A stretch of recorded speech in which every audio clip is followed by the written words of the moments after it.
प्रिय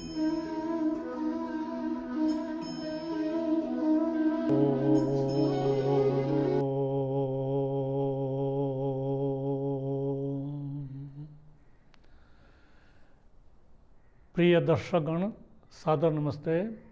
आज हम योग दर्शन चालीसा के 22वें सूत्र पर विचार करेंगे। सूत्र है यम नियम आसन प्राणायाम प्रत्याहार धारणा ध्यान समाधयोर अष्टावंगानी।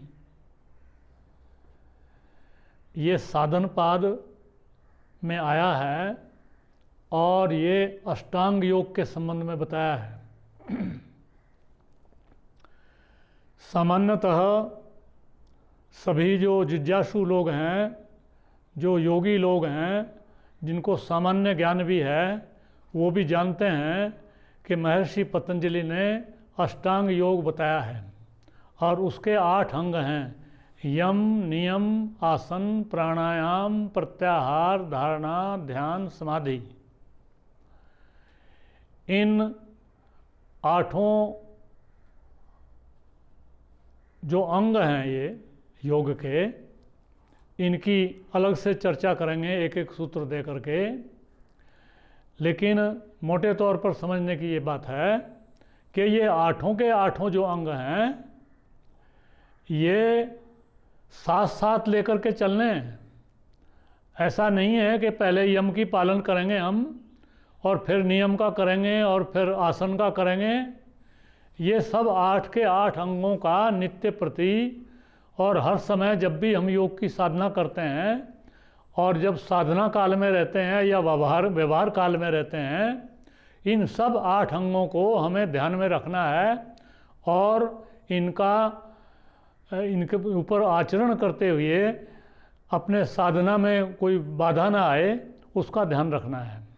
ऐसा नहीं समझना कि भाई पहले यम का अभ्यास करके और फिर नियम को प्रारंभ करेंगे, नियम का अभ्यास करके आसन को करेंगे। ऐसा नहीं है। यम और नियम ये जीवन भर का जो हमारा व्यवहार काल है उसमें आचरण करने की बातें हैं इसमें, और वो हमें आचरण करना है। यदि वो नहीं करते तो अगली योग की सिद्धि नहीं हो सकती है। और आसन का नित्य प्रति हम आसन और प्राणायाम, इसको ही आजकल योग समझते हैं। यद्यपि महर्षि पतंजलि ने केवल एक बार शब्द आसन आया है पूरे पतंजलि 195 सूत्रों में। इसका मात्र अर्थ ये है कि हम बैठना कैसे है हमें जब साधना करते हैं। और प्राणायाम के 2-3 सूत्र हैं, उसमें प्राण की भी हमें साधना करनी पड़ती है।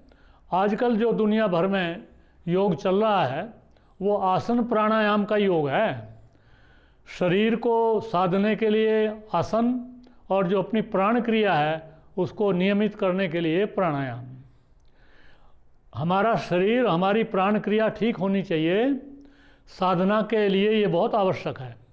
लेकिन यही मात्र हमारा ध्येय नहीं है, ये साध्य नहीं है, ये केवल साधन है।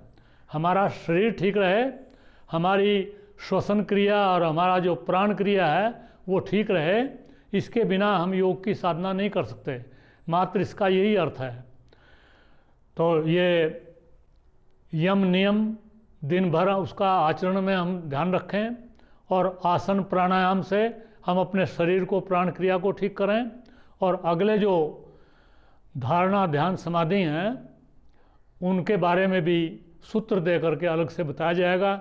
ये सब 8 के 8 जो अंग हैं ये मोटे तौर पर जो साधारण सामान्य जो साधक हैं, जो बहुत ऊंची स्थिति में नहीं गए हैं, उनके लिए ये साधन पाद में, इस पाद का नाम भी साधन पाद है। इसमें महर्षि पतंजलि ने इसका ब्यौरा दिया है और इसको हमें आगे एक एक सूत्र करके इसकी चर्चा करेंगे। इस सूत्र के संबंध में इतना ही पर्याप्त है। इति ओम शम नमस्ते जी।